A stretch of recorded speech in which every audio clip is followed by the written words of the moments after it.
మీద పుట్టిన ప్రతి ఒక్కరు కూడా నిజాయితీపరుణ్ణి అంటూ ఉంటుంటారు. నీ నిజాయితీతనము నీ యొక్క మాటలోను, నీ యొక్క నడకలోను, నీ ప్రవృత్తిలోనూ కనపడిపోతాయి.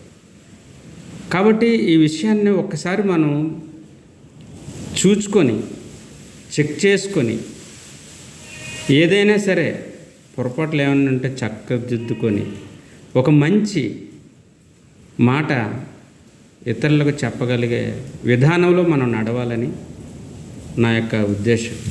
కాబట్టి ఎవరిని ఇబ్బంది పెట్టకండి, ఎవరిని బాధ పెట్టకండి, అందరితో సమాధానంగా ఉండండి, అందరితో సంతోషంగా ఉంచండి.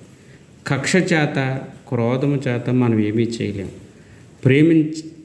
ప్రేమతో, అభిమానంతో, ఆప్యాయతో ఒకరిని గౌరవించుకుంటే ఏదైనా చేయ